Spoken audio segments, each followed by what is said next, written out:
Hello, everyone. Welcome to the Filmmaking Sucks podcast, where we tell you about all the mistakes you can make when producing your own film and how to avoid them. And I'm your host, Manny. And I'm Lindsay, and one day I will get that opening right. I think you did okay. It was okay. I think you did fine. I wasn't really paying attention. I did notice. Yeah. I think I light a cigarette every week when you... Yes, you do. Every week. You do. So I don't even... And then I get distracted because I'm like, oh, man, that smells good. So if you screw up the intro, I didn't notice because I was busy. Yeah, you just let me sound like a fool. It's I was fine. busy. It's fine. Nobody's complained about it yet, so... Yeah. First thing... If you can hear our air conditioner, we're sorry. Sorry. It's a little warm. It's hot. It's hot in New York, so we're keeping the air conditioner on. Most of the time we turn it off, but I don't know. For some reason, our apartment is hotter inside than it is outside. Yes. You know? So...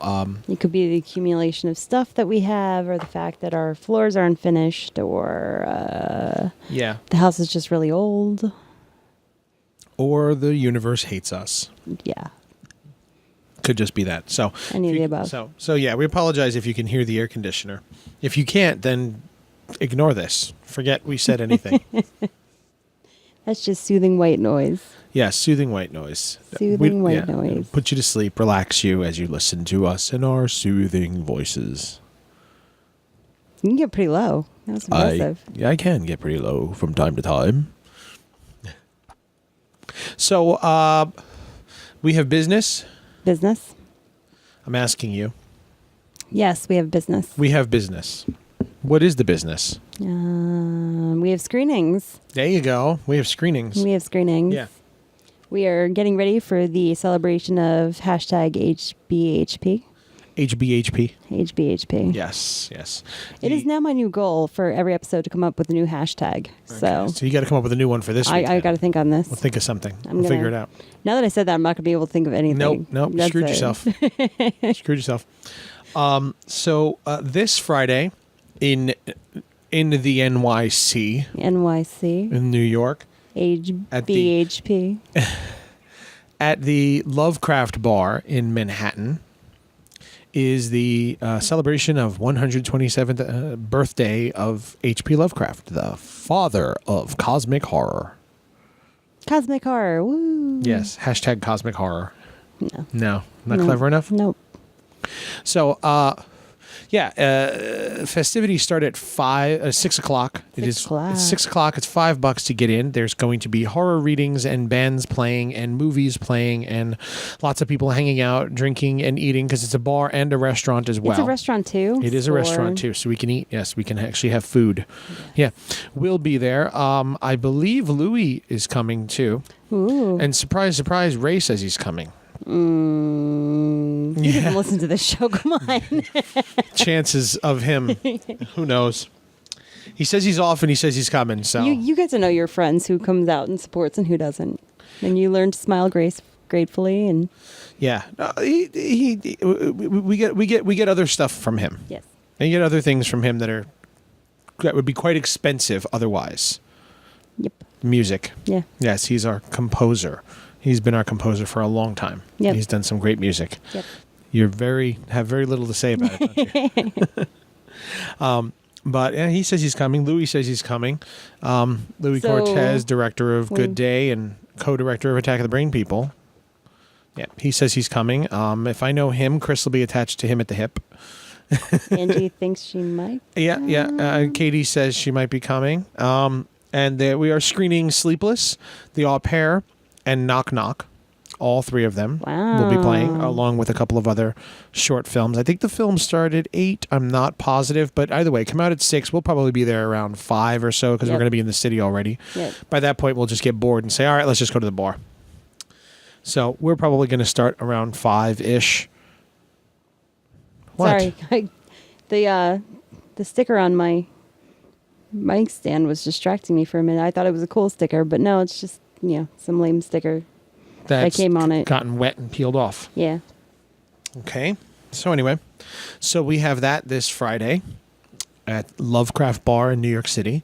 come on out to that. Off the top of my head, I can't think of the address, but check our Facebook page or just literally HP Lovecraft Bar NYC. The Lovecraft Bar NYC. Yeah, just Google that and you'll find it. So that's this Friday. This Friday. Yes, if anybody's coming out, if anybody's going to join us, please let us know. We'd love to see you, meet you, hang out, have a couple drinks, and celebrate HBHP. HBHP. We also got this week. We've been selected to be part of. Theta States is going to be screening at the Shawnee Film Festival. Yes.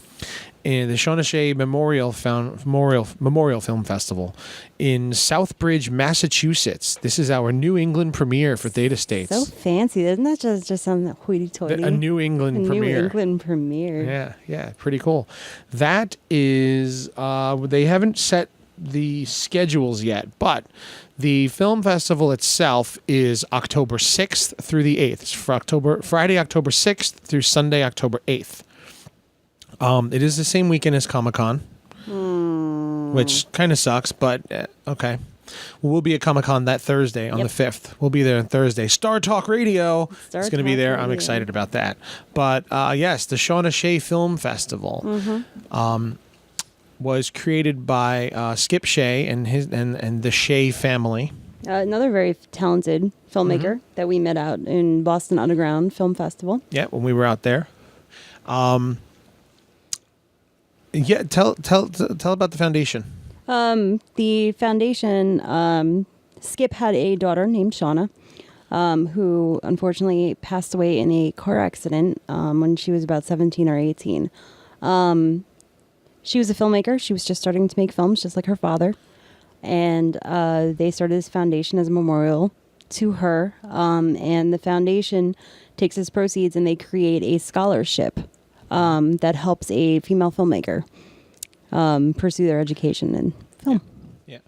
Which when I saw this, it's really funny how this happened. I saw literally like a Facebook advertisement or some mention of it. Last year. Last year. And the story really struck me because obviously I love women in film. And do you now? I do. It's a thing for me. A vested interest? I'm not really sure why, but I just want to see more women in film. But no, what really struck me was very similar to my own story. I had a car accident when I was quite young, around the same age, 17, I think 18. you are the same age, or you would be the same age. I believe we were born the same year. Yeah, so you're both the same age, and I think her accident was, a year before yours. Yeah. I think she was 16, you were 17.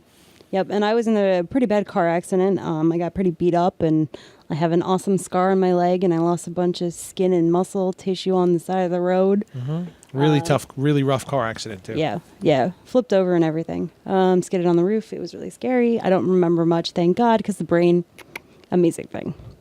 But her story being so similar to my own, it really struck me. And I love, my own family is also from Massachusetts. And they are very big into memorial scholarships. So it's something near and dear to my heart and my family's heart. So definitely a good cause. You can check it out at I'm going to get this right, Shawnee Foundation. So it's www.shawnafoundation.org. And you can go and check out the foundation's website there. You can donate and help out filmmakers. Actually, there's two different memorials. Her cousin, not long after she passed away, also passed away suddenly. So they started another scholarship for him. Wow. So family trying to do the right thing and pay it forward. Yeah.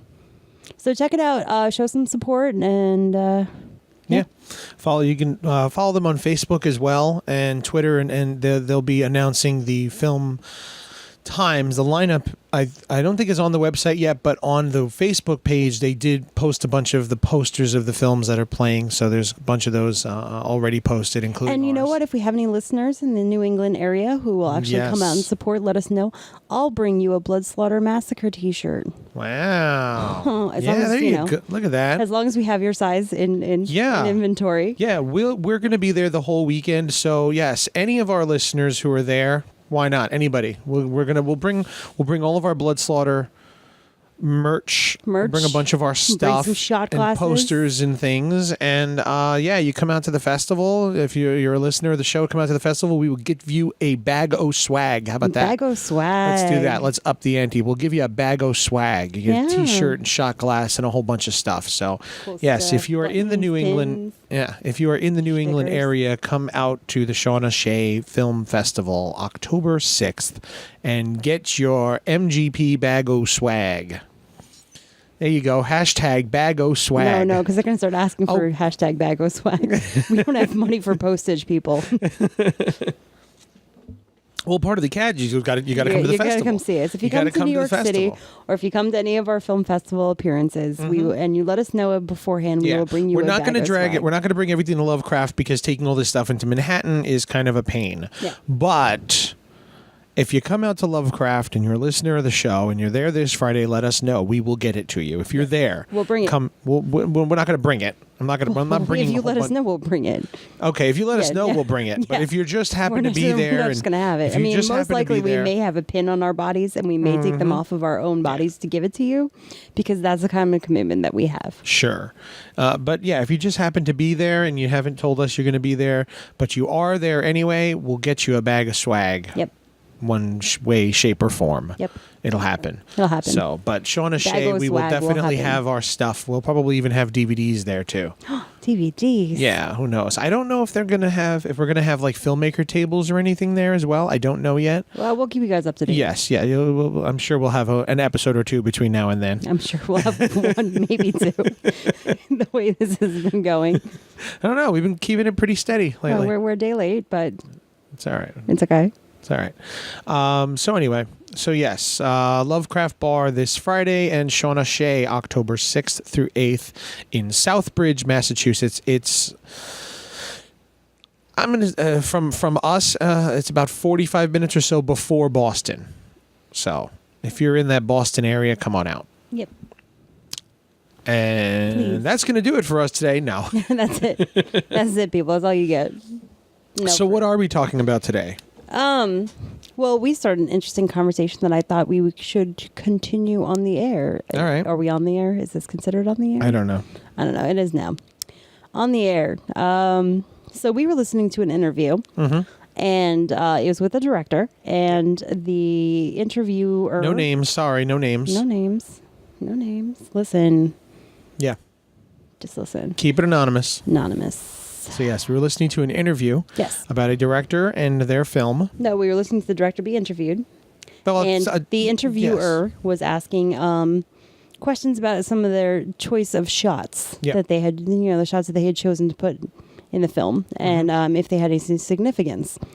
And the director couldn't answer that. Their answer kind of for the most part they did. It was one or two of the specifics where the director deflected to the DP. Right.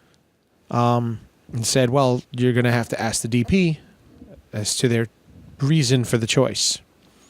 And while that's fine, if that's the choice, that's okay. There's nothing wrong with that. Well, I think it's particular interest of the two of us, because you are a director that is also your own DP, and I'm a director that does not operate a camera. Yeah. Yeah. So, and I'm usually your DP. And you're usually my DP. Yeah.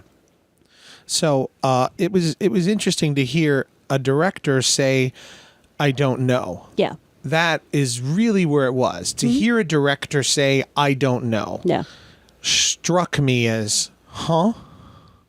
Because we've said this in the past before, that the director is where the buck stops. Yep. Generally. Yeah. Producers are really where the buck stops, but especially when you're using other people's money, that's mostly where the producer is on the usually hook. Where the buck stops. But again, low and no budget, the director is generally the top dog in everything. They're making all the decisions, and even if they're not making all the decisions, they make the final decision because, as we've said before, they take the credit and the criticism. Well, I mean, they also see the project entirely through. Yes. Yeah. Well, that's why they take the credit and the criticism. Yep.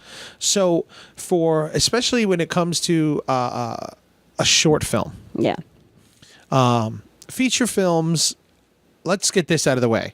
Feature films, they're a whole other monster, and if they're a whole different. They're like a Godzilla. Yeah, they're a whole different creature, raging monster destroying an entire city. Yeah. So when your director and DP are not the same person, we're just going to assume that the director has a cameraman and that cameraman is their DP. So we're talking two separate people here. If you're the director and your DP and you can't answer one of the camera questions, then something's wrong. Yeah. But if neither of you has an answer, can you imagine? Yes. Let's assume that your director and your DP are two separate people. Fine. On a feature film, I can understand the director saying, well, the DP made that decision, because there's so many things going on. There's so much continuity and consistency that has to go from scene to scene.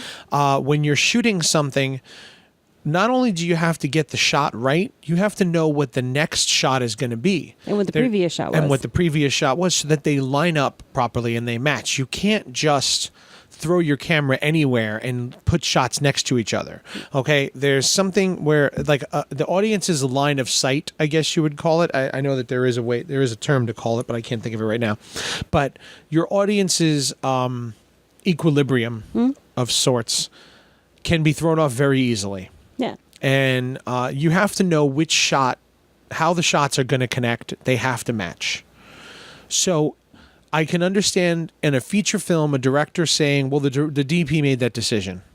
Simply because the DP is running the camera and knows what went here, what went there, and more than likely wrote the shot list with the director. So a lot of shot decisions can be made by the DP because, hey, that's why we have a camera department. That's why you have a sound department, a makeup department. They're all given the leeway to make their own decisions in some form or another. The director is going to has oversight of it, where if the DP is doing something that the director doesn't like, the director say, no, I don't like that. Change. We can change that. But if you've chosen a DP, you trust their decisions because you've already explained to them what the mood of the scene is, what the emotion you're trying to get out of it, what you're trying to convey about the characters. And you can leave the DP to do their job and say, all right, well, you want this character to be seen as villainous. And as a director, you may not know much about cameras, and that's totally fine. Steven Spielberg doesn't even know how to turn on a camera. Oh, what's that really great story of Kevin Smith? He was directing Kevin Smith and Bruce Willis. Bruce Willis, yes. And Bruce Willis asked him, well, what lens are you going to have on me? And Kevin Smith couldn't answer. No. He had no idea. Now, Bruce Willis, 40 years as an actor, he knows plenty on set, okay? Many actors who don't, but he does. Yeah. He knows. Your actor most likely is not going to ask you this question. Yes. Bruce Willis is going to ask you, what lens do I have? Why is Bruce Willis asking, what lens do you have on me? Because he knows the width of the lens. He knows how wide that shot is going to be. And that will translate into his performance as to how much room he will have to move within his frame. And how much of his body is being seen, and how much of the body can be used in the performance. Yeah, if you're talking about like a close up, then it's all his face. So he doesn't have to move his body. He doesn't have to move. It's all in his expression. Yeah. But if it's a wide shot, if it's in like an extreme wide, then it's all in his body movements rather than his facial expressions. Yeah. You know? So he knows this. Okay? And you will generally leave it to your DP to make those decisions as to how it's going, because you've already gone through this process of what you want the scene to say. Right, and I think also in a feature, the big difference between a feature and a short is you've had time now to work with your DP. A lot. So you've created a workflow. Assumingly, a lot of time. Assumingly, you over time you do develop a workflow with your DP. Yeah. Especially if you're shooting one scene are one location for an extended amount of time. So they've already shot. They could have already shot at this location for a couple of days. You could be nearing the end of your run, and you've just already now got the shorthand, and now you're just really focusing. Maybe it was an emotional scene, and you really wanted to focus on the actors. There's Like- a ton of reasons. Like but when you me and do, Louis shoot. Yeah. When me and Louis shoot. You guys have a shorthand. I tell, okay, we're going for cross shots. Okay? We look at each other's cameras and we match them back to back. Back Okay, and so let's- forth. let's- We'll get one. Yes, we'll break that down exactly. But I'll tell him, you do the close-ups and I'll do the wides. Okay, I'm not going to check his shoulder every time to make sure he's got a close-up. Because we've already come up with, you're going to do the close-ups and I'm going to do the wides. Where he decides to specifically angle that close-up, I'm going to trust him. Yeah. And say, we wanted a close-up for this shot.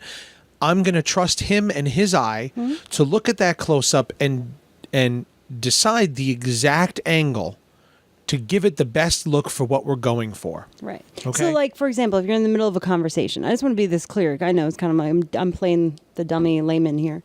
So, for example, if you're doing a cross shot of a conversation, you're going to want to leave more room in front of the mouth, right? We'll get to that. Okay. Yeah. But yes. Okay. Yes. So this is why I say for feature films, I just threw you entirely off. yes, you did. You did, because we're not at exactly what the shots are. Okay. When it comes to features, there's so much more to shoot. Yeah. You're giving your DP the leeway If to you're make looking those over decisions. their shoulder all the time, you're not going to. You're micromanaging, Yeah. and you're not going to, and then you're paying attention more to your camera than you are to your actors, and your actors then suffer because of it. Right. So you have to give your DP the leeway. But when it comes to something like a short film, especially with low budget films, there's not much going on. You know, we did your short, and we had a whole 8 people on the crew. Yeah. 3 of which weren't even in the room for 90% of the shooting. Yeah. You know, most of the shooting was you, me, Louis, and Mike. And Sarah. Sarah was in and out of the room, but Sarah never leaves the room just in case we need something. Yeah. You know? And she takes pictures. Yes, and she's taking photos, you know? But the point is, if we don't need her to if she's not taking those photos at that moment, there's nothing else for her to do at that second. Right. So whether she can be in and out of the room, the necessary crew was 4 of us for 90% of the day in one room with the 2 actors. Right. If your cameraman is doing something that you're unaware of and you didn't want them to do it, you as a director are lacking. Couple You're of falling feet. I'm a off. couple of feet away from Exactly. them. You know? Exactly. We're all in one little room here. Yeah. We're all in one room here. Yeah. It's me and you. You're the camera. I'm the camera. You're the director. Louis on AD and the sound guy. I understand you're working with your actors, but if you're looking at me running the camera and you're wondering, wait a minute, why are we shooting from over there? Yeah. And you don't say anything. You don't know why. Like, we had a decision as to what you wanted the scene to come out and how you wanted it to look, you know, and we decided the types of things. But you're looking at the scene and you're saying, why is the camera over there? I don't like that. Yeah. I don't want that in the background. I don't want that. But you don't say anything. Yeah. That's on me. That's on you. Yeah. You know, the DP is making the decision. Right. You know, and you're trusting it. Yeah. But in the end, if you don't like the decision the DP makes, it's on you. Yeah. It's on you. So when somebody says to you, well, why did you decide to use this angle? Now, why did you decide to use that shot? It kind of gave the impression of this about the character. And you as the director say, well, I don't know. That was really the DP's decision. That doesn't make sense to me. It kind of feels like, where was your vision? Yeah. Who really had the vision of this film, you or the DP? Because and we're talking short films here. Yeah. We're talking, most short films are under 10 minutes. Most of them really are. They're under 10 minutes. I mean, there's plenty that are longer than that, and but again, the bigger you go, the more leeway is given to different members of the crew. We're talking under it's even under 15-minute films. Right, okay, right. For things this example, that are shot in a day or we're two. using our 5-person 1-2 day shoot as a basis for this conversation. 1 or 2 day shoot with 5 or 6 person crew. There's no reason why your DP should be making any decisions that you're not aware of. Right. And if you don't know the decision, you need to know why they made that decision. Because just outright saying, well, I don't know, the DP made that, it kind of gives the impression that the director's not, like you said, where's your vision for this? Yeah. I feel like the director should have a say in everything at that point, because, again, with these things, you wrote it. Chances are the director wrote it. Yeah, I mean, chances are, sometimes the answer... I'm not shitting on this. No. It sounds like I'm really knocking down. This is just our opinion. No, I mean, it was just literally something that we heard that triggered a conversation between the two of us. Yeah. And we thought we'd share it with you because, I don't know, that's what we do. Yeah. Anyway. Sounds like we're being shitty about it, though, but I'm really not. No. I'm not being shitty. And again, it doesn't have to be some artistic... long-winded answer. Not every single shot needs to have a purpose. I mean, if you were literally not shooting it because the window was broken, or there was bird shit sitting on the window that you just could not scrape off, then that's what the answer is. I've turned angles of a shot simply because, we shoot in apartments. Yeah. And a lot of apartments, especially in New York, there's a breaker box in the hallway. Yeah. I've adjusted the angle of the camera just because I think the breaker box looks ugly on the wall. Oh my God, Theta, we were cursed with exit signs everywhere. It's like, sometimes we just had to do... Because we're shooting in an office. We were shooting in an office and those building. exit signs have to be there by fire code. Yep. And they cannot be turned off. No. And we don't have the ability to cover them up. No. We just don't. No. We don't. So a lot of shots that I made were simply because I was trying not to get the exit sign in the shot. Yeah. There's no artistic anything behind it. No. It's just we're shooting in a dark hallway with this really weird dark shadows coming down, and there's a bright red exit sign at the end of the hallway near the ceiling. I have to angle the entire shot to avoid that damn sign. Yeah. That's it. There's nothing artistic about it. No. Sometimes you're shooting and you have all your lights set up, and we got this last scene, and we got to be out of here. We got to be out of this location in an hour. By the time we reset all the lights, switch them to the side of the room, and get them over there to get that cross shot that you want, we've burned half an hour of our time, and then we still have to clean up. Right. We still have to finish the scene and then pack everything up in the next half hour. Restore the entire location and pack everything up. Yeah. Sometimes you don't have that time, so you just say, to hell with it. Yeah. You used what you have. Yeah. And this is what we're able to do. This is what we have time to do, and that's just the decision you made. Yeah. So remember that not every single angle has to be a ridiculously artistic decision. No. Every single shot you make, you try to make it look as best as you possibly can. That's your goal. Yeah. But we're not Stanley Kubrick here. No. We're not talking Stanley Kubrick, and it's not William Friedkin, where every single shot has some artistic merit to it, and there's some underlying meaning behind it all. Why we chose the right angle instead of the left, and why we moved in instead of out, and why a 50 millimeter versus a 44 millimeter. No. Not everything can be that artistic. We don't have that money. We don't have that time right now. We don't have the budget. We don't have that resources. There's 1,000 things we don't have. And to be quite honest, we don't have that experience either. No. I wouldn't know where to begin shooting half the thing. The way the esoteric meanings that Kubrick wants to put into whatever he wants to put into, I wouldn't know where to begin shooting half that stuff. It's so much experience and time that takes to learn how to do that so perfectly and smoothly. you don't need to worry about that right now. No, I mean, even like Kubrick, something as simple as, in The Shining, when he unplugged the lights sometimes and plugged them in for another. You could see the cord, you couldn't see the cord. It was like... No, that was only that one scene. Or the chair. It was the chair that moved. Like, who has sometimes remember if the chair was there or not? If we want the chair in this scene, I'm like, I don't have that kind of experience to keep that all straightforward in my head. And we say that, and that thing, we say that, he moved it because he wants it to seem haunted. No, he probably moved it because he didn't like the way the chair looked behind Jack Nicholson's head. Did. And then he's just claiming it's some artistic. That's it. No, people are claiming it. He claimed nothing. Yeah, that's but true. that's probably all it was. He just, in that shot, he saw the chair and he's like, I don't like the way that chair looks. Move it. Yeah. Well, it was in the previous shot. Nobody's going to notice that. 35, 40 years later, people are noticing it. Well, because now people are studying it. Yeah, now they're studying it. But at the time, he just looked at it like, I don't like the way the chair looks behind his head. Period. Yeah. That's all there is to it. It's really funny. There's this really great quote. I think Spike Lee said it. You get a lot of credit for things in your movie that you didn't intentionally put there. Yeah. Sometimes it's just because the shot didn't look good. Yeah. I've moved things in shots that were in the previous shot, but not in the next one, just because I don't like it. It's distracting. I'm trying to see the character's face, not the chair behind them, because he's sitting on the floor in that shot.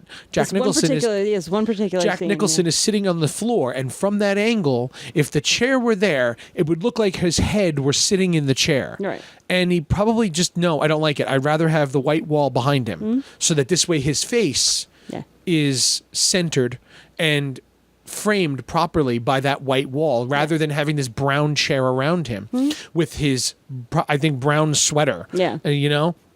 It just didn't look right. So get rid of the chair. Sometimes it's that simple. So you don't have to look for meaning in everything.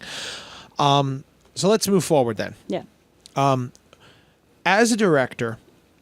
Again, let's say you have a separate DP. There's and something. This doesn't have to be like a professional DP. This could just be your buddy that knows how to run a camera. Yes, your friend who has a camera. Your friend who has a camera. This guy just so happens to have a camera, so he's your camera guy. Yeah. Hey, it happens. That's what it is. Sometimes you don't have a camera. Or maybe you have a camera. He's got a better one, and he's willing to help you. He's your camera guy. He's your DP. Give him that credit. Give him that. Make him happy. Yep. He's your DP. Yep. So wonderful. You're the director and you have your DP. Before you go into your film, there are a few things you need to go over with him. You need to discuss with your DP so that this way you can give him that freedom and give him that leeway so you're not micromanaging, because there's so many other things that as a director you're going to be in the middle of doing. And it's a time saver. I mean, he's going to know how to light the scene. He's going to know how to at least where to have an idea of what it is you want. Basically put the light. Yeah, he's going to basically put the camera. He knows the mood you're looking for. Yeah. So, all right, he can go there. Yep. And then you just make adjustments as you go on during the day. No, I'd prefer this. Okay, cool. But at least you don't have to. We did that on Blood Slaughter. I worked this dude. Now, Ralph wasn't my DP, but Ralph he knew what I wanted. Yeah. So he was able to set up the room while I worked with the actors in the other room. We went through some rehearsals and things like that while he set up the room. And then when I came in, I just told him, no, just move that here and put that there. Take this down, and just make the little tiny adjustments. Yeah. But it's already 90% of the job is done already, and all he needs is my approval. Right, and Ralph was. I mean, we love Ralph. I cannot speak highly enough of Ralph. I miss Ralph so much. But Ralph was not trained in any sort of way or fashion. He was literally our friend who was sleeping on our floor while we were making the movie, and he wanted to help in any way he possibly could. Yeah. So he was just literally staying with us while he got up back on his feet, and was because he sat there listening to you and I talk.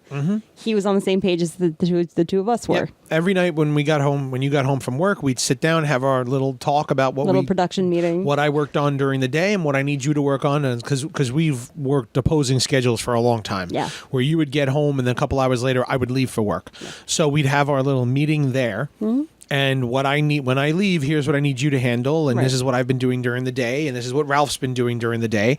And he was there for all of it. So he was that third head, that third eye in the middle of it all. So when we got to set, he was 100% knew with everything. Us. Yes, he knew everything that we knew. Yeah. Back and forth. Right. I don't think we could have gotten the movie done without him. No. So get yourself a Ralph. Yeah, get yourself a Ralph always. So what are some of the things that we need to that as a director you need? Now I'm a little I guess me personally, I'm a little ignorant to some of the stuff simply because I am my own DP. Yeah.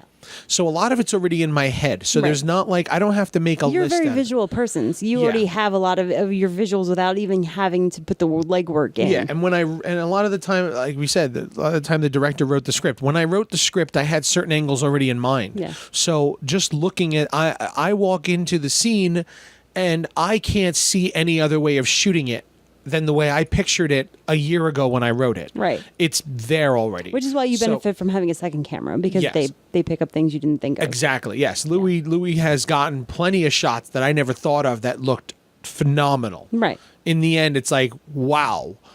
Now, there's a couple of shots we have. Blood Slaughter, a lot of the shots we used as promo shots of Charlotte, specifically that scene, those were his.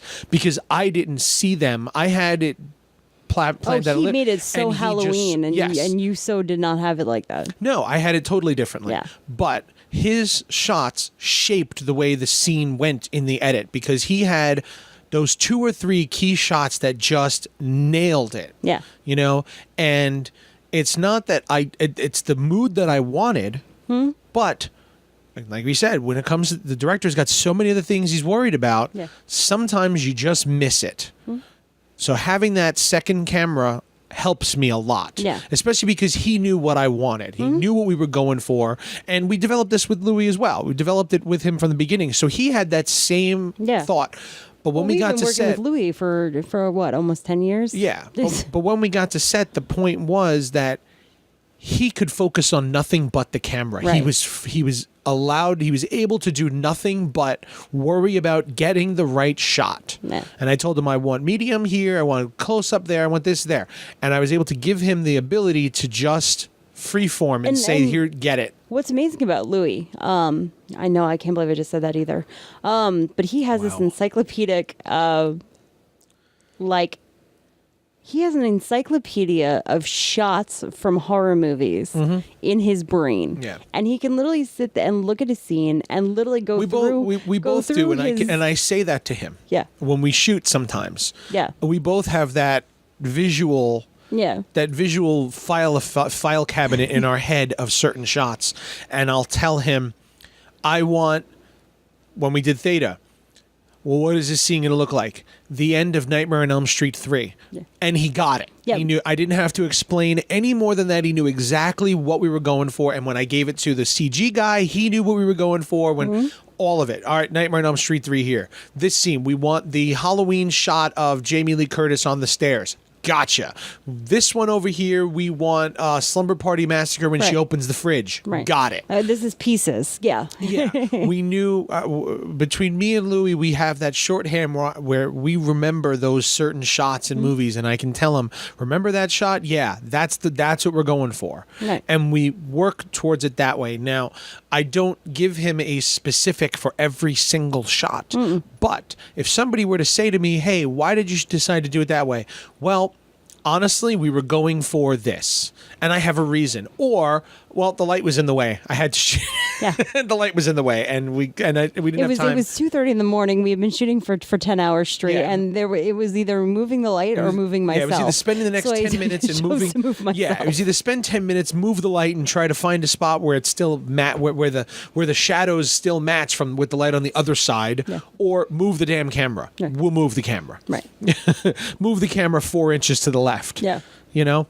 So those are the decisions we decided to make. But so anyway. So I'm kind of the different. I'm a little different.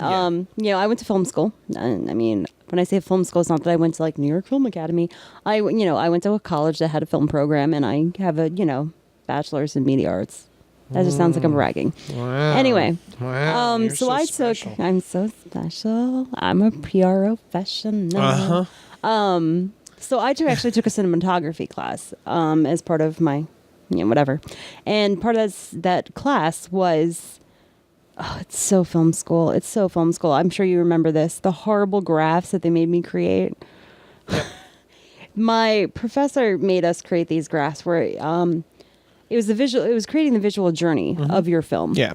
How things were going to change, how you had to take in, I don't even remember, there was like 10 different things I had to consider, like color, brightness, tone, contrast, linear versus oh god, what is that other one? The graphic lines.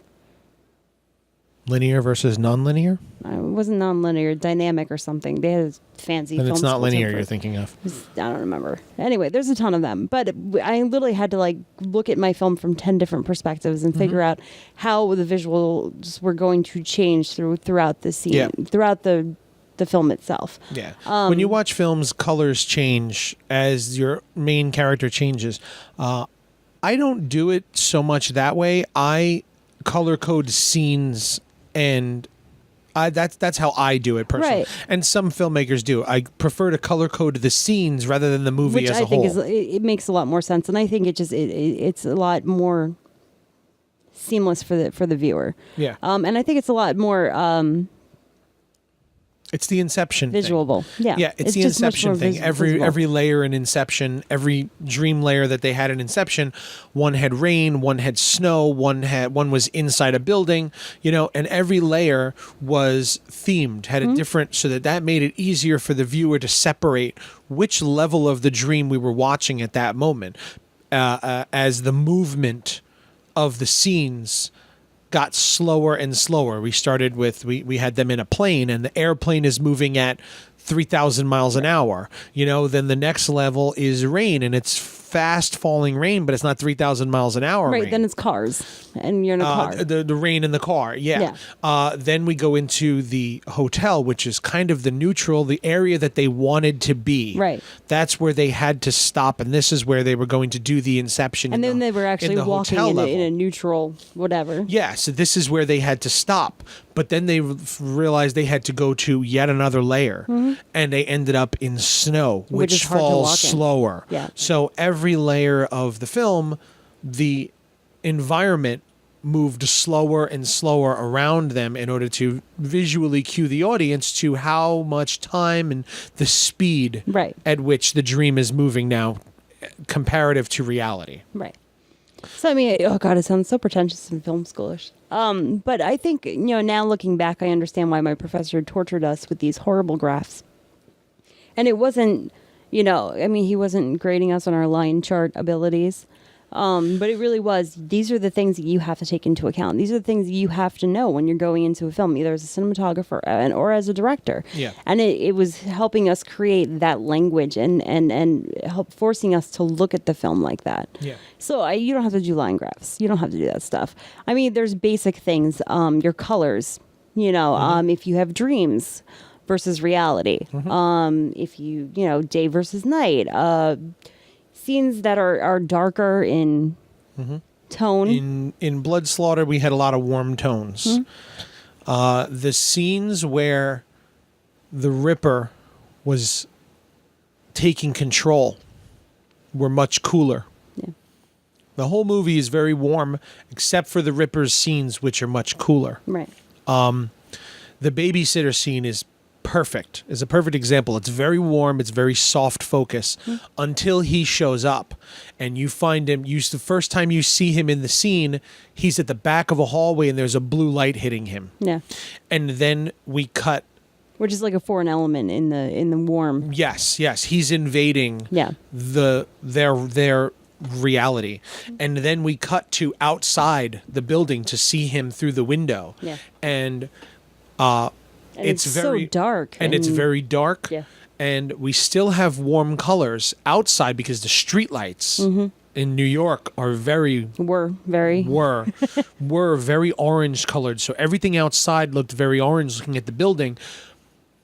But for that shot to do that, we turned on a different light in the house, and the house inside was suddenly cooler colored than outside. So now there's this white light bursting through the windows in the outside world that's all warm colored. Right. And it's the Ripper taking over that particular location. Yes, that room. He controls that space.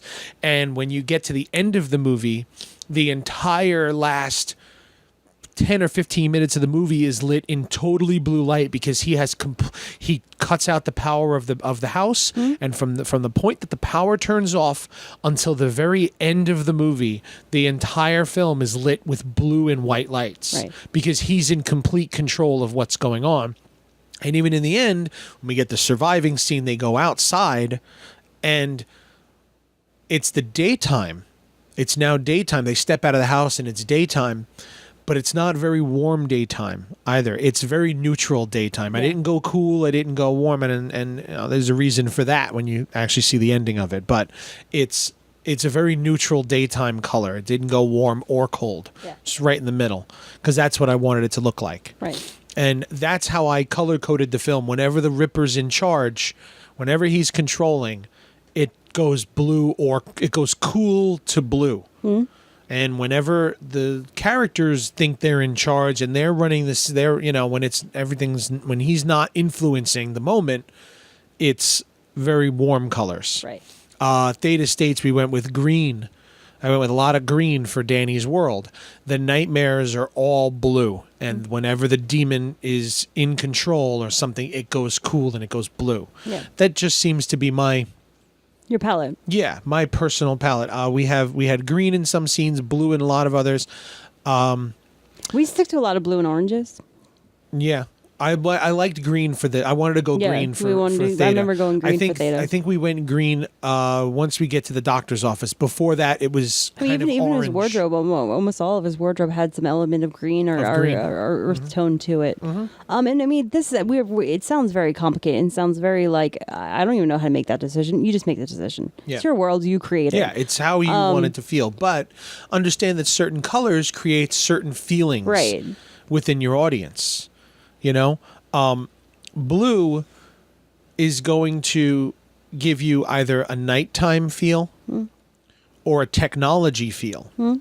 Green is also indicative of technology. When you look like the at Matrix. That's why they use green. Yep. Yeah. When you look, I was going to say, when you look at sci-fi posters, you have red, which is usually danger or slashers, more human.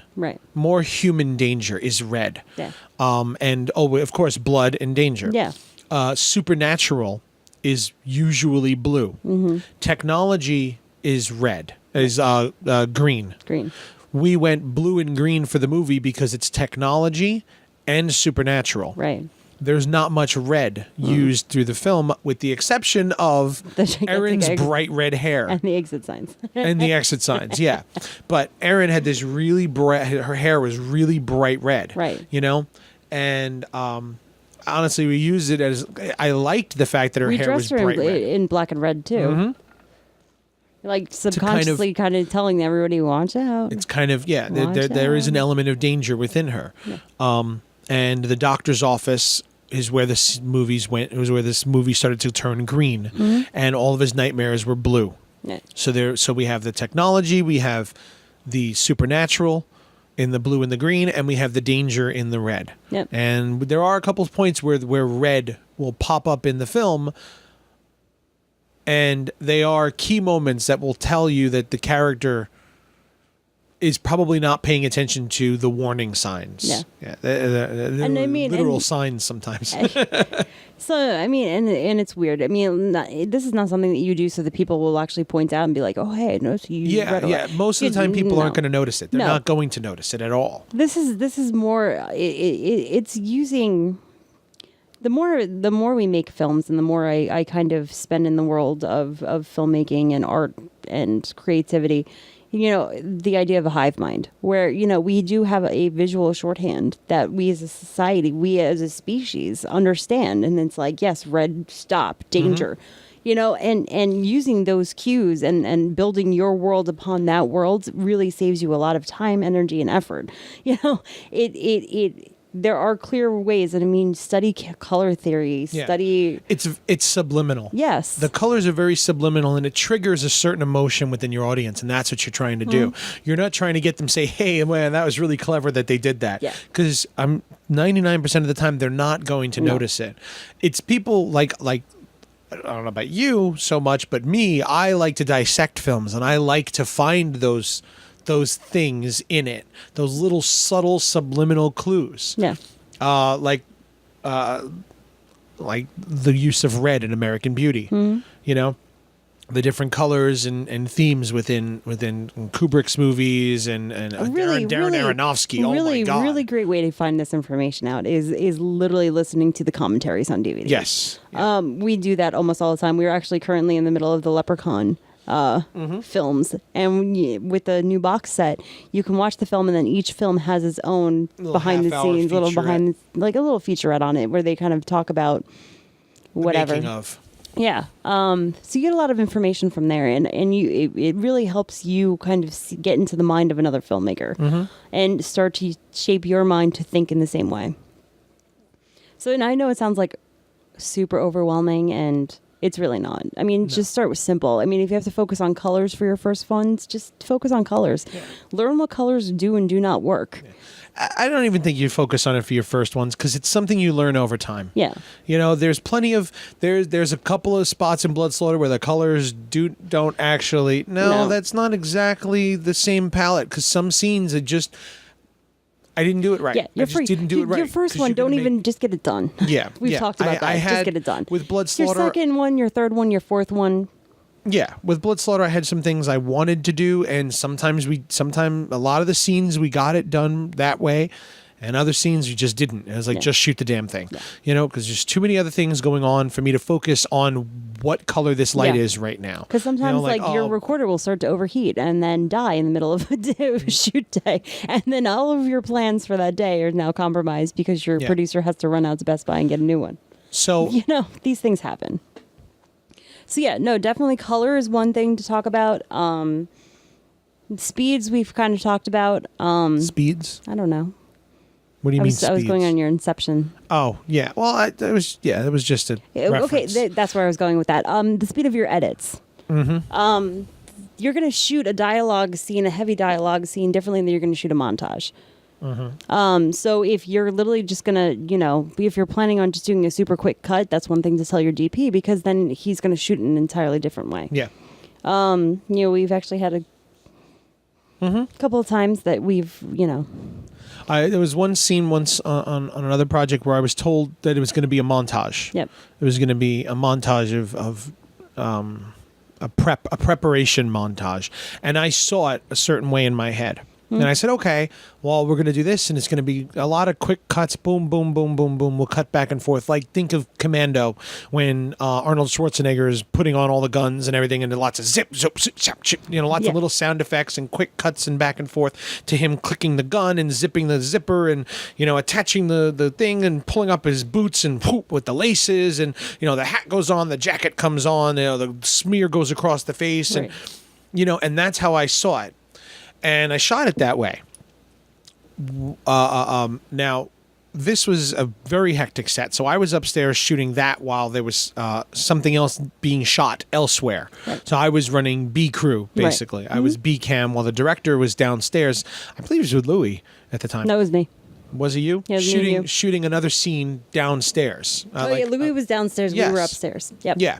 We were upstairs. Louis was downstairs doing another very specific thing that the director needed done. Yeah. Okay. So, all right, you handle that. That's your montage. You can handle a montage on your own. Yes, I can handle it. But the direction of the montage was apparently not clearly relayed to me as to how he wanted the montage. He wanted more of a slow montage. Right. This montage would go over the course of maybe a minute, He wanted the half. montage to focus on the people, not the action. Yes, and I looked at it like, well, these are just a bunch of nameless, faceless soldiers prepping. Right. So to me, the feeling was more about the urgency. Yes, exactly. The urgency, the speed as to how quickly they're mobilizing and moving out because there's danger. Yeah, this is the cavalry. The cavalry is being called upon. Yes. The cavalry is coming. Yes, but he saw it more as being important about who they are and whether or not them as soldiers were seeing this as soldiers or were they seeing this as people about to go up against other people. Right. He saw more of an emotional moment for them a quick montage, and I didn't see it that way. I saw it a lot more mechanical. So the way I shot it, when he saw the footage, he didn't understand what it was we shot. Right. He didn't. But I didn't. And he said, I didn't see where are the characters. I don't see them. I said, but no, this isn't. We didn't get the characters. We got the characters prepping. Right. He just wasn't clear enough to me of what it was he wanted. So I shot it the way I saw it. Right. And that's the sort of thing you need to be very clear. These are the sorts of prepping that you need to go into with your DP. If you're going to trust him to do it, he needs to be able to go in with a full understanding of what it is. Of how it's going to fit into the big picture. Exactly. Because this was going... And again, this was going into a scene of a bunch of guys in a room planning this invasion. Right. So these guys were actually planning these what's going to happen to these people. These people they're sending these people out, and that's what his focus was on. Yeah. And to me, it was they're talking about them like they're a bunch of nameless, faceless soldiers. Right. So I shot them like nameless, faceless soldiers because the guys in the room are the characters. And I felt you needed to convey to the audience how they saw these soldiers. Right. But the director wanted it the other way. He wanted the to audience juxtapose these cold men who were literally sending people out to their deaths. Yes, he wanted you to see them as human. Yeah. Before you were explained that they're just bullet fodder. Yeah. To the men in the room, they're bullet fodder, not to the audience. Exactly. To the audience, he wanted them to be people. He wanted the audience to have a connection with them before the men sever that connection. Yeah. Or try to sever it. So it's such a small difference between... But it made such a big one. It makes a huge, such a small thing between me and him seeing that scene completely differently. Yeah. And he just told me shoot a montage scene. And that was 90% of the extent of the direction that I had, Yeah. And his producer was in this room while we were shooting it, and he was cool with what we were doing. He liked the way we were shooting it. He was with it, So in the end, the director and producer ended up fighting over it. Right. Because the director's like, well, wait a minute. You were there to make sure it was shot properly. Right. It's not that I shot it badly. Everything... It looked great. It looked great. But it wasn't what he wanted. It wasn't his vision. So he ended up arguing with the producer. He's like, I can't get mad at him because you were there. Yeah. He can't get mad at me because the producer was there watching me do it. Yeah. And that's exactly where this started with, where if as the director there's a shot and something that's made... Why don't you should always have an answer as to why that shot was used? Why did why did you shoot it this way? What were you trying to convey? Yeah. And if you don't have that answer, then you're missing something about your own movie. Then it's not your film anymore. Yeah. I mean, that literally is a perfect example of how a director's vision can be changed. Yes, can easily be changed by just a simple miscommunication. Yeah. What else? What else should you, as the director, know in order to speak to your DP? Camera movement. If your camera is going to be steady, if it's going to be handheld, if it's going to be on a dolly, those are all big differences. Everything like that. They all have different emotions to them. Handheld is going to be a little frenzied. It's going to be like it can be urgent. It can be shaky. It creates that. Handheld makes you feel like you're there. Yeah. Handheld gives it more of a realistic feeling until you start getting into that really horrible shaky. We're not talking wrestling cameras here. Yes, yeah. Handheld cameras bring the audience directly into the room. Steady cams do that too. Yeah. It makes you feel like you're there because it mimics the movement of a person walking through a room. So if you're going handheld, then you're really going to immerse your audience into the scene. Is that what you want? Do you want them to feel like they're in there? Now, when you're in a horror movie, that's usually what you want. Right. You want them to feel like they're in the room with these characters and that they're experiencing this. But that's not the only way to get it either. There are plenty of other ways of getting it. But shorthanded handheld camera is going to make your audience feel like they're sitting with your characters. It's going to pull them into it. Tripods is usually something that you want to focus on the performance for. If you're going to deliver important information, right? Yeah. Tripods. I don't like tripods. I know you don't. I don't like cameras on tripods. And my main reason for not liking it is simply because our lighting is not up to Hollywood standard. Right. When you stick your camera on a tripod, you flatten out your shot. Everything goes flat and it goes dull. All right. And now I've seen plenty of Hollywood films where the camera is still and it just sits there. What's his name? Anderson. Anderson. Wes Anderson does it all the time. Yeah. Oh my God. Shoots these wide shots. He keeps the camera still in this wide warped angle. And nothing's happening in the scene either. Yeah. But the scene doesn't look flat. No. Okay? And that's because of the lighting. That's because he's shooting on a set. Lights are built into the ceiling. They're built into the floors. They're built into the walls. They're bouncing off of different... He has an entire team of grips and gaffers. Exactly. There's an entire team of lighting guys who are lighting every single spot of that room, and every single shadow is controlled.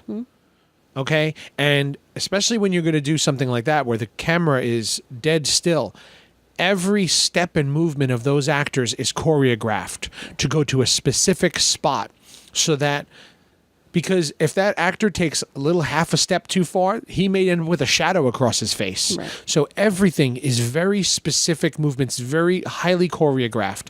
And I'm sorry, on low budget film, we just don't have that kind of time or money, or we don't have the locations for that. They plan out everything. Every single thing that's in that still shot it's like painted in there, and that's where it's going to be, and there's no argument. Right. Okay. So if you're going to put your cameras on a dead still tripod, you're going to lose your depth. You're going to lose a lot of depth in the scene, so you have to be very specific about where you put your lights, and everything's got to be lit properly.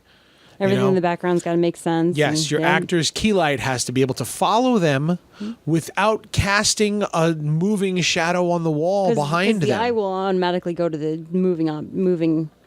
Yeah, if your actor moves and then suddenly a shadow from them moves in a different direction, the audience's eye is going to be drawn to that shadow away from their face, and you want their face to stay, so... Which is why I said that when your character is delivering important information, that's why I said put it on a tripod. I may be entirely wrong here, but you want steady. You want to go steady. You want to go steady for something like that because you want all the focus on your character and what they're saying. Yes, yeah. Moving shots. What are they? Oh man, I always forget the difference between the two. There's one when your characters. Okay, when you're moving forward, your camera's moving forward. Yeah. It gives the impression of the story moving forward. Right. This is a point where we're bringing our story forward, so you move forward with your character and let the camera follow them. When the characters are moving toward the camera, it's the feeling of them, of the characters coming to you and bringing you something. Right. Like bringing you information, bringing you. Yes, yeah, they're bringing something to this now, and it's like they're coming at you with it, and the audience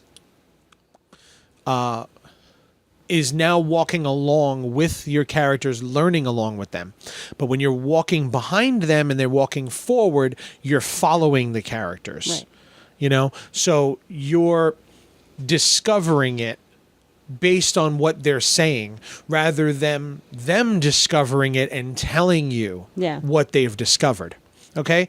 And you get that in TV shows. House. Half of the show, House. Half of the show is them walking toward the camera because they're presenting you with information. And then the other half is literally you walking behind him, following him. Following him along his journey and discovering it along with him. Yeah. Doctor Who does that a lot. You're either walking toward the camera or the camera's following them behind. So are you a passenger on this journey, or are you gathering information on this journey? Right. Okay, and if you watch the scenes, you'll see the difference between the information. When they're walking toward the camera, this is something you need. Don't worry about where we're going. No. We're moving the story forward, but don't worry about where we're moving it forward because we're going to tell you. Just pay attention to what they're saying. We need to be able to see their faces clearly so that this way you read their lips, you see their emotions, and it's all in, so you get what they need you to know. It's all information being conveyed to the audience. So these are certain things you need to you should be thinking of. Yeah. Then there's the shots themselves. You can look this up online. Just do a search for camera angle shots. Yeah. Yeah, and you'll get a graph, and the graph will tell you what a wide shot is, what's a medium, what's an extreme close-up, what's a medium wide, what's a close-up, What's a two-shot, a group shot? Yeah, what are the differences between them? And what is it that you want to convey? In Theta, we had this was something that was, I actually saw it, I saw a video essay where they explained No Country for Old Men. And there's the one scene with Woody Harrelson and the French guy, I think, right? Sitting across from each other in the room. And there's no shot of the two of them. There's no point in the whole, do they end up in the same shot? Because they're two men from their own worlds with their own perspectives. That can't meet in the middle. Yes, they can't seem to meet. And each of their agendas in this scene is now clashing. Okay? There's one point where you see them in the same shot, and it's the killer, the French guy, I cannot think of his name.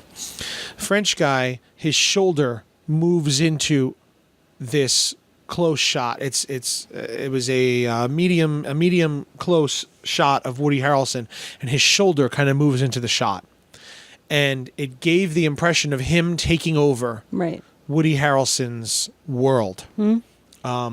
Him pushing his way in. And I watched this, and I don't like saying it this way, but I actually did the same thing with data states. Not because I saw it in this. I saw this much later, but I noticed it in the edit that it was something that I did. The opening shot is the two of them in the room, and they're both sitting on opposite couches each other, and they're on opposite ends of the frame. Right. Then through the rest of the scene, there is only one or two points where you actually see them in the same frame. The rest of it is two guys sitting opposite each other with their own agendas and their own ideas. One of them trying to impart it onto the other. And the other one, and I had him, he moved forward at certain points and he moved back at other points. And that conveyed that whole jury thing. The jury, when the jury sits forward, they're listening. When they sit back, they've made up their mind. Yeah. So I had him do that in certain points too, where he leans back because he's made up his mind. And then once he does that, the doctor then leans forward. Because now he's coming into him, and that's one of the moments where we see him. Yeah, no, literally, forward. The conversation he decides against what the other guy is trying what the doctor's trying to tell him. What the doctor's trying to tell him, and he literally moves back, and the doctor moved forward. Yeah. Like just chasing after him, trying to keep him. And then once the doctor has him hooked, and he starts to get that idea again, the doctor leans back again, giving him the room to feel it out. Yeah. Okay. And those are the only two shots where you see him and the doctor, and it's over the doctor's shoulder. The only two shots where you see the doctor and him in the same frame. So when he moves into his world and when he kind of pulls back to give him the room he needs to become comfortable with it. Yeah. He gets him just close enough that he discovers it and agrees to it on his own. Yes, yeah. So those were and those are all specific decisions as to where. Now, I didn't shoot it that specifically. I did it in the edit. Yeah. I knew that that's kind of what I wanted to do with it, so I used the basic graph idea of wide, medium, close. And I just shot them both in those because I Yep. wanted this scene to be, like you said, it's an information scene. It's where we're learning something and we need the audience to pay attention to what they're saying.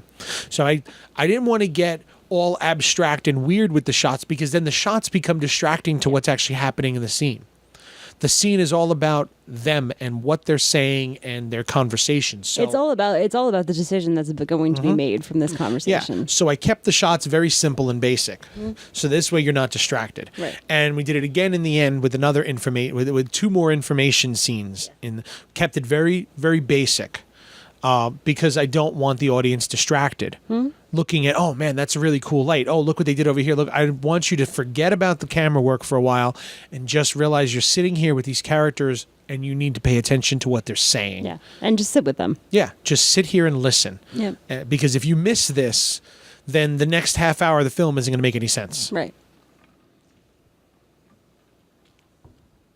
So,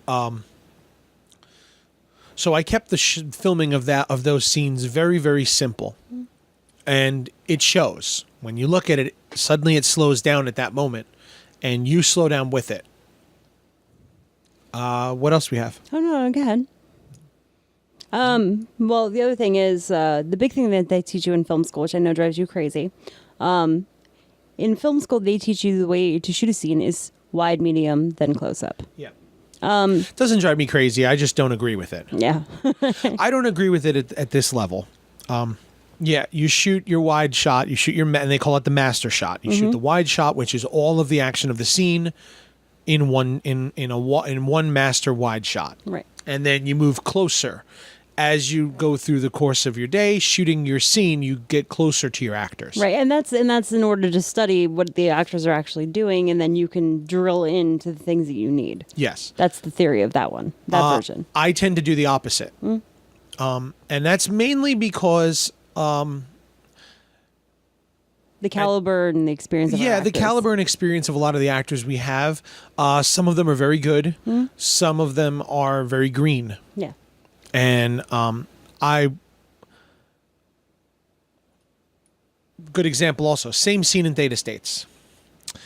The doctor had a lot of very specific dialogue. Very scientific. Yes, he was a doctor and he's talking like a doctor. He's using a lot of very specific terms. And when he's talking about the brain wave, the state, the different levels of brain waves and the speeds of his brain and the speeds of your brain, it had to be very specific. He had to get the dialogue perfect. Right. Because if he says alpha instead of beta, then he's just wrong. He's just incorrect. He's not a very good doctor then. Yeah, exactly. And the movie is not factually correct. Right. So he needed time to get through all of that and get it all out. Get his rhythm. Get the rhythm, get the rhythm right, get the dialogue in the right order. So first thing I did was I shot the other character's dialogue first. Right. I shot the patient's dialogue. So that this way, we had already gone through 10 or by the time we got to the doctor, we've done this 15 times. And he's got it now. He's had plenty of time because if he makes a mistake, he's off camera. Right. And it's just a matter of... You're not going to use that footage. Exactly. I'm not going to use the footage anyway. Because he's off camera. You're not going to use that sound. Yeah. Exactly. I can use the footage of the other character, plenty of reaction shots of the patient. Right. But with the doctor, it had to be very specific. And it gave him the ability to actually study what got a reaction from the other actor. Yes. Yeah, so he was able to work off of him Right. a whole lot easier. But by the time we got to his close-ups, dialogue nailed it. And he was Right. able to get through all of it in a couple of takes. I think we did of every angle, maybe 2 or 3 takes of every angle. And he was able to get it on almost every take because by that time he'd said it 15 friggin' times. Right. And he got it. Yeah. That's the same. I use that same concept when it comes to this. I get the close-ups of the actors because it's easy to cut away from close-ups. It's much easier to cut back and forth between close-ups than it is to cut from wide shots. Yeah.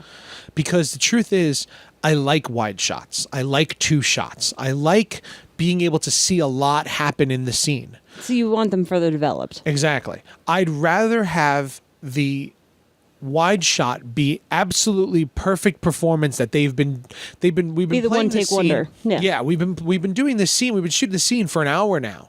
By the time we get to the last take, which is the wide shot, they've got it nailed. Yeah. They've done it so many times. They're not going to make any mistakes. They're not going to flub it. They've got it. Yeah. So I can do the entire scene in a solid take, and we do that 2 or 3 times, and we have it all. And a couple of times in Theta States, we have that. We have these 2 wide shots where we did plenty of close-ups and everything, but the wide shot, they got through it.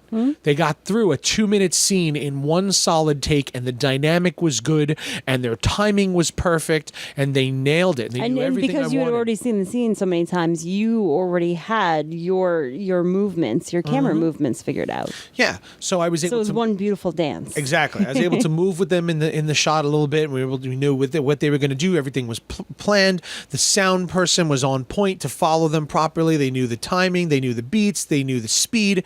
They got it all. So we were able to get, in 2 or 3 takes, really good, solid wide shots. Right. So And then you can end up taking the entire scene and leaving it in a wide shot. Yeah. And it looks so nice. Spielberg does wide shots like no one else. Mm-hmm. His wide shots, they go from wides to 2 shots to close-ups by just having this dance around the room and letting the characters kind of interact with the camera without actually interacting with the camera. The camera only moves very slightly. Right. But that takes a lot of choreography and a lot of prep, a lot of work to figure out where exactly the actors can and cannot move so that the camera movements follow them. And the way he'll do it is they'll spend 3 hours rehearsing the whole damn thing before they shoot anything. And they do it with the cameraman and the sound guy, and they figure out all the choreography of the scene, and then they shoot it that way. And then they punch in for the close-ups that they need for certain lines and certain reactions, certain this, certain that. We don't have that kind of time. We don't have the crew. We don't have the time or the crew exactly to prep for 2 hours just to get the wide shot. Yeah. So I do the opposite, and I use my close-ups as the prep for the wide. Right. And then my close-ups, I say, well, just try this a little bit differently, and we'll just punch in. Like when we're all done and look at it, like I just need a little bit more motion from you. I need a little bit more animation from you in your close-up. So let's do it one more time. Right. And we'll do it. And that's why I shoot in the opposite. I'm sure that would drive a lot of DPs crazy. I'm sure that but that's what works for us. Yeah. And it's always kind of worked for us. That's just how I like to work. I think a lot of it came from we were making a short film very, very early in our days called Home. And we had 2 rather green actors. We had friends who were acting for us at the time. And we had one actor who had the case of the giggles. Yeah. Which, like, we had taken 2 of our friends and we had dressed them up in styles that in no way. Now realize that our friends are night clubbing at the time. They're night clubbing goth kids, and being in a scene in office clothes and a shirt and a tie with his hair slicked back was. We put him in a sweater vest. Yeah. He felt like Mr. Rogers. Yes. And this is a guy who is normally in, leather pants and, makeup covered in with tattoos. His hair is halfway down his back. Exactly. He's got a ring. He's got silver rings on every finger and all these bracelets and necklaces. He looks like Chris Angel. Yeah. And suddenly now we're literally dressing him like Mr. Rogers. Right. He felt ridiculous. Right. He did it for us. He got through it. He did it. He didn't even want to share it with anybody because he just felt he looked so silly. He couldn't even look at it. Right. But he understood at the time he's an actor. At this moment, he's an actor. He's not playing himself. He's playing a character. Yeah. As silly as it feels, this is how the character dresses. So he did it. Right. And he did a good job. He did a great job. But the character who's playing opposite of him just could not take him serious. Seeing him in this outfit, she couldn't stop laughing. So a couple of the scenes, we actually had him acting to no one. Yeah. Because she had to walk out of the room. And he was just saying his scenes to an empty chair. Right.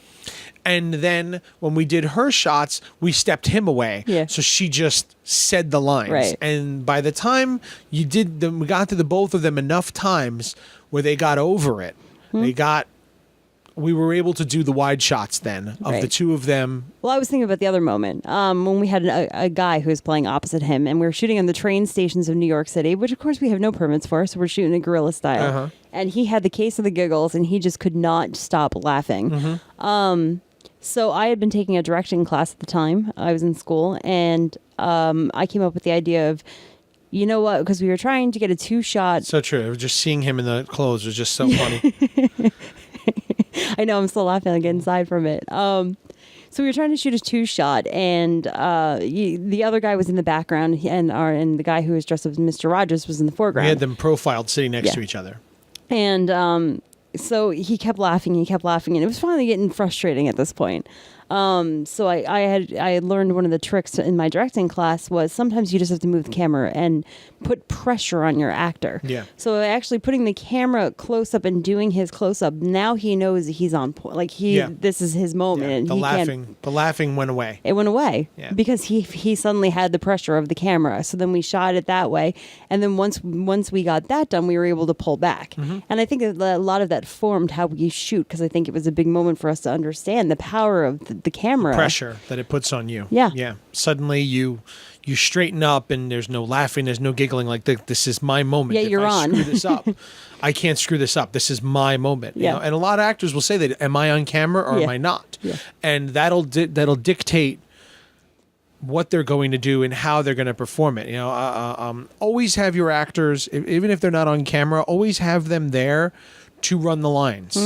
You know, so that this way the other actor has something to work off of. Right. Now, the other actor may take that moment to perfect their performance off camera. They also may take it to just give them the lines, you know, but they have to at least speak in character because you may use the audio. Right. You know, so even if your actors are not on camera, let them be there. They have to be there because the other actor needs to play off of them. So in that, I don't even know. For your DP, what they would need to know for something like that, they need to know who's the focus. Yeah. They need to know what character the audience will be focusing on. A lot of the times, this is pretty straightforward if they know the script, if they can watch the scene, you know. But if there's a particular shift, for example, then that's always an important thing for your DP to know, because it's going to change the way he shoots things. Yeah. What else do I have? I said this is kind of difficult for me. It's not difficult, but I'm a little because I know it all. It's all in my head. So that's why I'm just kind of throwing cues out to you. It's better for you because you're not the camera person. So you. What do you need your DP to know? Yeah. I mean, that's the big things to know. I mean, also if you're filming it yourself, a big thing to pay attention to is the amount of space that you put around your actor. The amount of headroom. Like I was trying to say earlier, in a dialogue scene, if he's actually talking to somebody else, you want to leave more room towards the person that he's speaking to. There's yes. If they're facing, let's say the two characters are sitting opposite each other. The character, you want to leave an empty space on the side of the frame that the other character would be on. Yeah. You have also what you were saying earlier. When you're doing a close-up shot, your character is speaking. An extreme close-up is just the character's face. That's almost the entire frame is an extreme close-up. Right. One thing you're going to wonder is, because you always hear, do we have enough headroom? Do we have enough headroom? And you always hear that all the time. Stop worrying about the headroom, okay? Unless you're doing wider shots. But if you're in close-ups and extreme close-ups, what you need is you need to make sure that you don't cut off your character's chin. Yeah. It looks really weird. If your character is speaking, you need to see their chin. Because the audience is looking at their mouth when they're speaking. The audience is more, not that they're staring at their mouth, but they're more drawn to the character's mouth than they are the character's hair and forehead. So if you cut off a bit of their forehead and their hair, that's fine because you're focusing on the words coming from their mouth. You're not focusing on the words coming from their hair. Right. So always when it comes to close-ups, always make sure you have chin space and don't lose their eyebrows. Keep that shot between their eyebrows and their chin. Try not to go any closer. Now, if they're not speaking, you can go wherever the hell you want, and it's just a matter of what you want. But if they are speaking, don't lose their mouth, because it's very distracting to the audience. Yeah. And another thing too is when it comes to this, you're going to be you cut corners, and sometimes your sound isn't as great as your sound editing, or rather the sound mastering is not perfect. The recording even. Forget the recording. Okay. We're going past that. We're talking post now. Okay. Your sound mastering may not be perfect. Okay? And certain sound effects and music, certain frequencies of that will blend in with their audio. And you might, some words may get a little muddier than others. That's something a sound guy is going to have to fix for you and fix your frequencies, but blah, blah, blah. If you can't do that, as long as you have a clear shot where you can see the character's lips moving,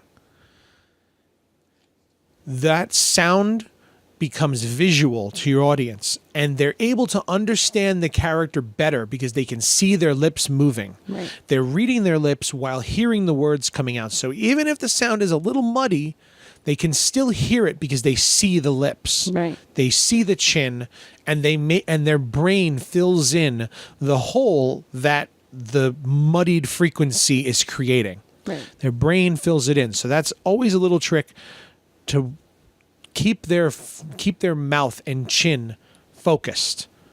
So if you do have bad audio, that will assist it. It's not going to make it perfect, but it will make it easier for the audience to hear what's being said. And I think the last thing I have is, I have two things. One of them, just real quick, establishing shots, the importance of establishing shots. Yes. Shoot establishing shots. Shoot the building, shoot the door, shoot through the window, shoot as many wide establishing shots as you can possibly think of. Because it creates the world that your characters are in. Yes. Sometimes you're shooting in a place and it's supposed to be an office, but you don't actually have an office. You're shooting in your friend's home office. But it looks like somebody's office. So it looks good, but you don't have an office building. Okay, fine. We don't have an office building. Well, we're going to shoot in this office. Number one, get a wide shot of the entire room. Yeah. So we see that. Then go find an office building with similar windows. Windows are very important. Windows and doors. Windows and doors are very, very important. If you're shooting in your friend's home office, safe to say he's not going to have floor-to-ceiling windows. Right. So do not go find an office building that has floor-to-ceiling windows noticeable from the outside, because it doesn't look right. Go find some doctor's office that has smaller windows and use that as your exterior shot. Right. Okay? Because something as simple as that 3 seconds of establishing shot gives your audience that buffer time to end the previous scene and begin the next scene, and it's a transition. And your DP needs to have time to plan these shots out and to get them. They need to be on your DP's shot list that you want it. So what other Even if you don't transitions use are it, there? even if you don't use it, you need it. Yeah. What other transitions are there? You can use an extreme close-up as an extreme close-up to some object as a transition. You can use that. Transitions between scenes are very important. What's the last Dark Knight Rises was the last one? Oh, Lord. Dark Knight Return, whatever the last Batman movie was. If you watch that movie, and god damn, I can't sit through it anymore. The lack of establishing shots in it is disgusting. It just feels like I'm so disappointed in Chris Nolan for that, because it was one of the things that they cut out of the film for the time. I don't care what they say. That movie was cut down for time because it just so happens to be the right length of time for an IMAX reel of film. Yeah. That's why the movie was cut down. And he's one of those directors who doesn't do deleted scenes and nope, what we released is the final film. Asshole. You cut 45 minutes out of your movie and you ruined it because of that, but you're too stubborn to admit it. fuck you. Chris Nolan's one of the greatest filmmakers out there, but he fucked that movie up. Oh, he was done. I mean, He you could tell he screwed was that done. movie up. And Yeah, he they ruined it, and he didn't care. No, he was done with it. But regardless, one of the big reasons why that movie feels so incoherent and such a jumbled mess is because every scene goes straight into the next one. There's no establishing shots. There's no moments. There's a couple of establishing shots. It's not entirely devoid of it, but there's so many missing that it doesn't allow you to transition from one scene to the next. It gives your audience the time to breathe, the time to be like, okay, we are moving on. Yes, to understand that we are somewhere different now. Yeah. And there are scenes that go between two entirely different locations. And because there's no establishing shot in the middle of it, you feel like you're in the same spot. Right. No time has passed, and you feel like you've turned to the other side of the room. And it's like, wait, where did these people come from? Oh, wait, hang on. No, we're in the prison now. How do we get to the prison? What? and you may not, you're not thinking it consciously, but subconsciously your brain is taking too long to transition. Right. And you're jarred into the next scene. And because of that, the next scene, you miss the first couple seconds of the scene. You miss it, but you don't absorb the next few seconds of that scene simply because we were thrown into it. There's this one particular moment. I don't remember where we're coming from, but we're cutting into the place where the police are underground, where they're trapped underground. Yeah. And it's like that entire, I mean, you and I agree on this, but like the entire time they're down there, it doesn't even feel like any time has passed. And then it's very jarring to me. I can't remember where we came from or where we're going, but suddenly, like, now we're down in this hole. How long have we been They've down been in down this there hole? for like 3 or 4 months, and there's no shots whatsoever that show you the changing of the season. Right. It just suddenly, oh, wait a minute, it's ice outside. Yeah. Like, it just, we go from like one, then we go down to the hole, and then all of a sudden there's ice in the river. Yeah. Like, what? It just, yeah, it becomes so difficult to keep track of it. And that's how my brain remembers it. I mean, I could be completely wrong, but that's literally how my brain remembers it. And that's exactly what the problem is. The fact that there is no establishing shot to give you that clear-cut difference between the scenes. Mm-hmm. So your brain muddles the entire movie into one long scene. Yeah. And it destroys it. Right. It kills it. So sometimes, a lot of the time when you're editing it, you just think your movie is just moving way too fast. Throw some establishing shots in the middle and it'll slow things down. Right. Very easily. If it's moving too fast and it just means that there's nothing giving you buffer time to absorb. Right. And cutaways do the same thing. Mm-hmm. Gives your audience a second to just absorb something that's happened. You know, we went from an argument scene in Theta. We went from an argument scene into an information scene. Now, these are two totally different paces. Yeah. So, but we're literally walking across the house. So I'm not cutting back to the outside of the house again to come back in. Yeah. All we did was leave from one room to the next.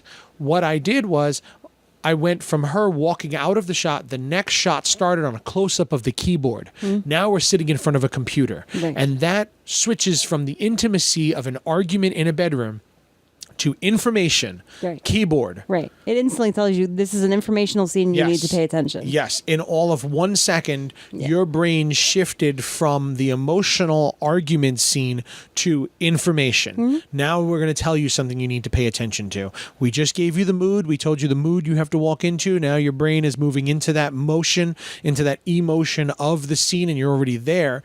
On top of this emotion, we have information for you. You need to pay attention to. So I went into a keyboard. Right. And then I went into a close-up of him. And then she walked into the scene. And then she walks into the scene, connecting the previous one to here that, oh, they're only 2 rooms away. Right. It took her 10 seconds to walk from one room to the next. And in that 10 seconds that she was walking from one room to the next, we established to the audience that we have information that this character is about to learn because now and on top of that, he's facing the camera the entire time. So he's presenting you with that information, and she walks toward the camera presenting you. Right. Giving that same thing with House. You're not following them on the journey now. Now they're going to tell you what we've just learned. Right. Okay. And the scenes where the parts of that scene where they're actually learning information, I cut over their shoulders and we see the two of them. And we're watching them from behind and we see the screen So we're with in them. front of them. Exactly. So you're learning it alongside them now, Right. rather than them telling you something. Within that one scene, we did both. We had you learning with them and them telling you. Right. And we told that with... And he had a piece of the information that he was going to connect to another and then give to her entirely. Yeah. So that's why we were on him and had her enter the scene. So we had other shots too where she would kept walking because she's pacing, she's upset. Yeah. So there's other certain points of the scene she's walking toward the camera, and certain scenes she's walking at certain points. When it she's starts to sound walking a little away. crazy, she kind of seems to walk away from the camera, and then she's kind of like, "Yeah, I'm not with this." And then then he starts to convince her more. Yeah. So And these, that's the thing. That's what we wanted to convey to the audience, and Right. use these little tricks that just your brain needs certain things to happen in order to make it. Because there is a little bit of a science to this. There really is. There really is a little bit of a science to this. but it's the art in applying the science, Yes, really. yes, yeah. That's where the artistry in film comes in, of using these things and not having the audience notice that you're using it. Yes. Letting it be seamless and letting it be natural. Where you're using these little tricks, it's like a magician. Yeah. He's doing these things. The best magician makes it look simple. Yeah. Because but the problem is those simple tricks took years to develop it. It took them years to put it together and to develop this trick to be done in a matter of seconds. And it's so quick and it's so simple.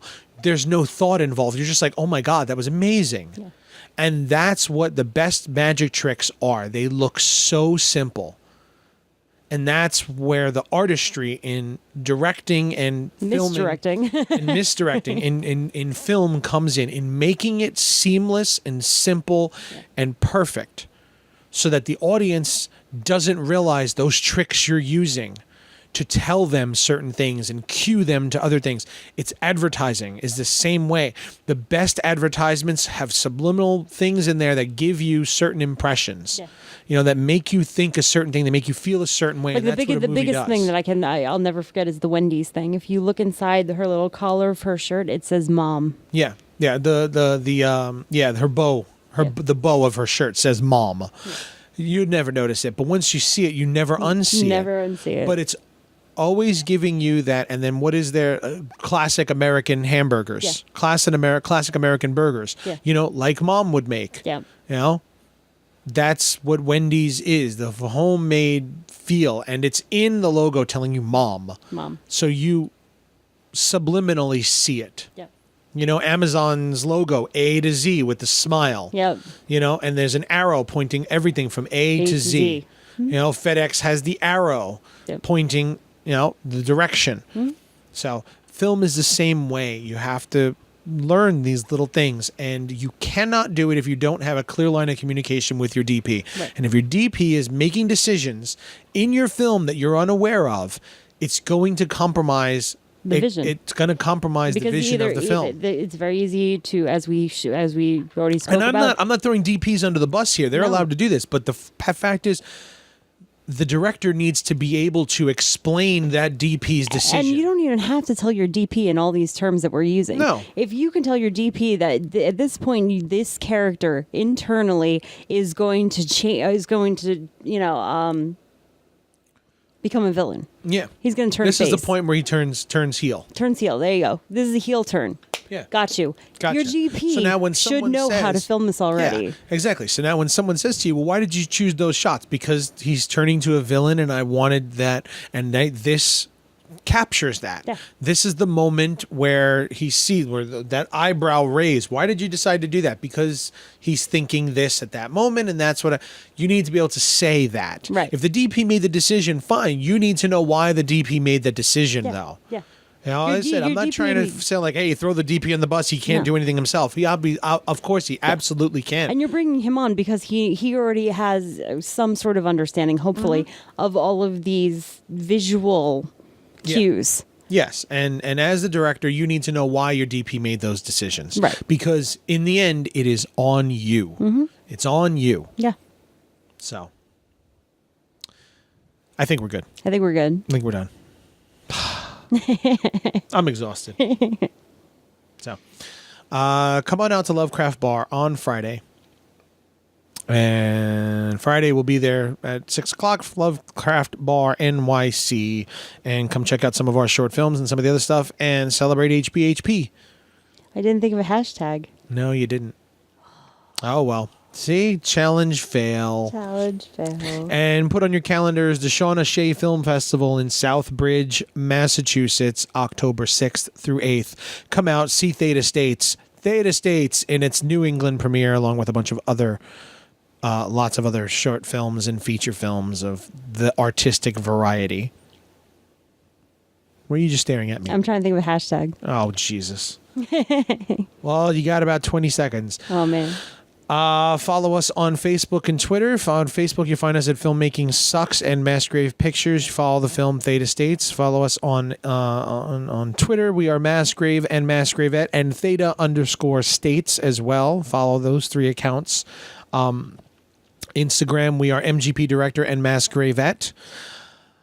Subscribe to us and rate us and review us on iTunes and Stitcher and whatever other app you decide to listen to us on. Those ratings help us a lot and get some people out there. We're getting people. We've seen our website traffic go up. There are more people listening to the show. So thank you all for helping us and supporting us and sharing our wonderful little podcast and retweeting our. You're staring at me and it's totally just completely stop with. I can hear you thinking, Jesus. Say something or stop. Okay, I'm sorry. Yeah, so rate us and review us, especially on iTunes. When you do ratings and reviews, they help us a lot. They bring us up in the ranks and they help other people find us a whole lot simpler. That's not helping either. Just stop. Listen, I'm just You're here. just nothing. Yeah, you're just not. You're just being there. And I'm letting you do your thing. All right. That's going to do it for us this week at Filmmaking Sucks. What are your final words there, hashtag lady? Oh, look, I got a new one for us. No, it's stupid. 3, 2, 1. All right, that's it. Get out. Hashtag suck it to me. What? Because we're filmmaking sucks. Suck it to me. Peer pressure. Okay, hashtag visual QT. What? Yep. Visual Q with a T, because I'm cute. You like that one, don't you? Get out there and make good films, everybody.